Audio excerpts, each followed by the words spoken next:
गोपी नहीं, स्केच गोपी कहो। बालों में चमेली का तेल डाले होगा। काली की मौत के बाद उसके घर से बोतल उठाई थी। उसकी मौत का भी स्केच तुम्ही ने बनाया था? इसी से कहा तो तुम्हारा भी स्केच बना दूंगा। हमरे भेजे में कुछ बात नहीं घुसी। पहले तुमने काली से पैसे लेके किसी और की मौत का स्केच बनाया था ना? पुलिस वाले, मिलिट्री वाले और स्केच बनाने वाले का ना कोई दोस्त है ना दुश्मन। हमारा एक ही उसूल है, पैसा लो स्केच बनाओ। स्केच पेन की माला डाल के काहे घूम रहे हो? हर स्केच पेन की कहानी है तो सुनाओ। अगर हर स्केच पेन से मैं स्केच करूँ तो हाथ काट देता हूँ। अगर काले वाले से स्केच करूँ तो समझो आदमी की टांगे गई। और जब लाल स्केच पेन से स्केच करता हूँ तो सर धड़ से अलग समझो। गोपी, तुम अपनी टैलेंटवा से ढेर सारा रुपया कमा सकते हो, फिर भी ये उधार के स्कूटर पे घूम रहे हो। ये स्कूटर मेरा है। तो चला कौन रहा था? मेरा ड्राइवर। स्कूटर चलाने के लिए भी ड्राइवर? स्केच करते वक्त अगर मैं स्कूटर चलाऊं और सामने से एक ट्रक मुझसे टकराए तो मेरा स्केच बिगड़ जाएगा। क्या हो विचार है? ये छोड़ो और पूछो मैं यहाँ क्यों आया। क्यों आए हो? ये लो, लॉटरी लगी। असली है, एटीएम से निकाला है। गोपी, हमका तो हर मदद चाहिए। बोलो। एक आदमी हमका तंग कर रहा है, उका तू स्केच बना दो, ये एडवांस रख लो। ओके, बार बार फोन करके तंग मत करना, कंटिन्यूटी टूटती है। ओके, अब देखते हैं क्या करता है। ये क्या किया अंकल? उसे 500 रुपए वापस दे दिए। अरे ये हर बार अपने डींगे हाँकते रहता है कि इसका स्केच हमने बनाया है, इसको मौत के घाट हमारे स्केच ने उतारा है। अगर ई बार इसकी बात गलत साबित हुई तो हम इसका दीवार में चुनवाई दे। वो कैसे? व्हाइट सीमेंटवा से।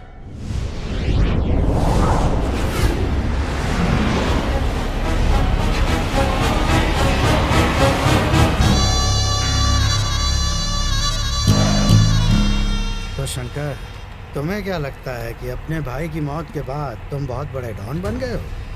सुनने में ये आया है कि विजय कृष्णा ने कातिलों को ढूंढकर सबके सामने मारने की कसम खाई है। अगर उसे पता चल गया कि तुमने अपने भाई को मरवाया है, तुम बचोगे नहीं।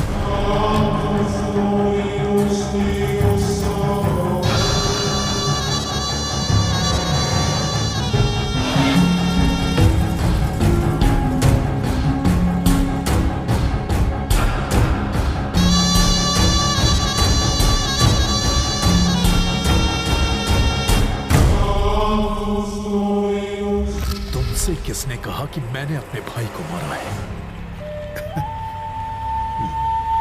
मैंने अपने बाल धूप में सफेद नहीं किए। कौन क्या है, क्या कर सकता है, ये बात मैं बहुत अच्छी तरह समझ सकता हूँ। मुझे इतना नादान मत समझो।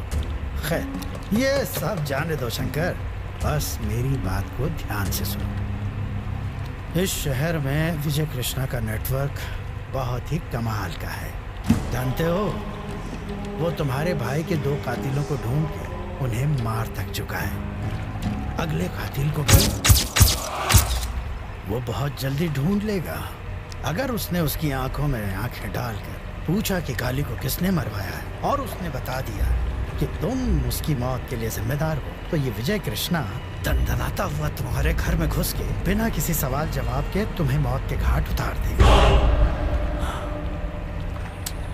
उसे रोकने का कोई तरीका? देखो बेटा शंकर, तुमने जितने पटाखे फोड़े हैं, मैंने उससे कहीं ज्यादा दिवालियां मनाई हैं। अगर तुम चाहते हो कि विजय कृष्णा के हाथ तुम्हारे गले से दूर रहें, तुम्हें खुद को उसकी पहुंच से काफी ऊपर उठाना होगा। और ये करने का सिर्फ एक ही तरीका है, राजनीति। मुझे पॉलिटिक्स का कोई शौक नहीं। जिंदा रहने का तो है। आओ, बैठो। शंकर, सबसे पहले तुम्हें वर्कर्स और स्टूडेंट यूनियंस के साथ एक मीटिंग करनी होगी। उन्हें भरोसा दिलाना है कि उन्हें तुम्हारे साथ की बहुत जरूरत है। उन्हें धमका के नहीं, बल्कि दिल जीत के अपनी तरफ करो। तुम खुद उन सब की ताकत बनो। और अब बताता हूं आगे का प्लान। धर्म के नाम पर प्रांत को ढाल बना के हम जनता को उकसाएंगे, और इसके लिए हमें शहर की 25-30 बसों को तोड़ना होगा, कम से कम 100 दुकानों में आग लगानी होगी। इससे शहर में दंगे शुरू हो जाएंगे और फिर तुम्हें सारी जनता का प्रतिनिधि बनकर अकेले इस सब के खिलाफ आवाज उठानी होगी। इससे दूसरे दलों और मेरी पार्टी ऑफिस में खलबली मच जाएगी और फिर बैठे बिठाए तुम्हारे हाथों में ताकत आ जाएगी। इस तरह होगी इसकी पॉलिटिक्स में ग्रैंड एंट्री। क्या कहते हो वकील? पियो पियो, तुम्हारी नई जिंदगी की शुरुआत के नाम। बात करके देखता हूं। आप सब जानते हैं, जब भैया जिंदा थे तो वो आप सबका ख्याल बिल्कुल अपने परिवार की तरह रखते थे।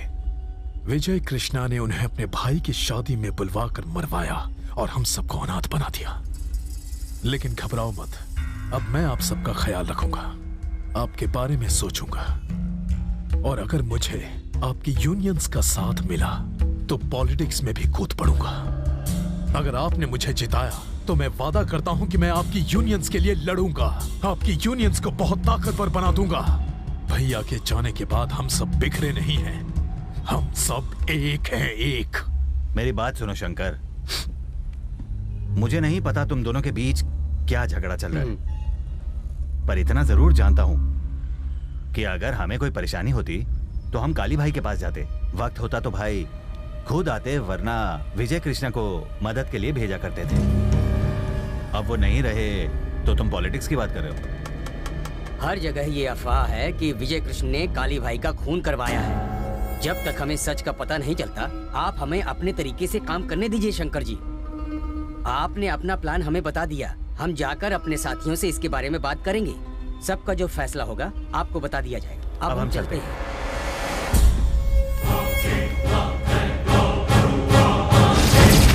ये साले तो डायलॉग मार कर निकल गए।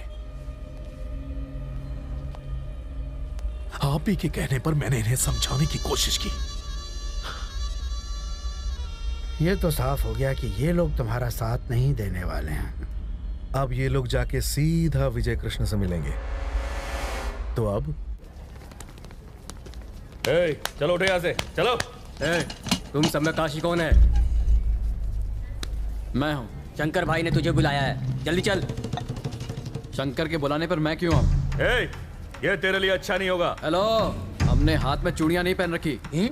हम सबका लीडर शंकर नहीं है, विजय कृष्णा है। जाके बोल दो उसे। अगर तुमने शंकर भाई का कहा नहीं माना तो कुत्ते की मौत करोगे तुम और तुम्हारा विजय भाई।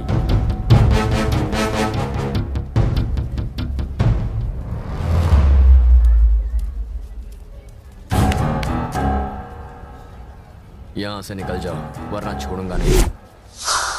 शिवा, हम सब एक गैंग में थे, अब नहीं। हम लोग इस शहर में तुम्हारे टुच्चे भाई का राज नहीं चलने देंगे। मैंने कहा यहाँ से चुपचाप चले जाओ। भाई के मामले में टांग मत अड़ा, नहीं तो हम तुझे भी नहीं छोड़ेंगे। चल जा। बुजुर्गों ने ठीक कहा है, लातों के भूत बातों से नहीं बनते।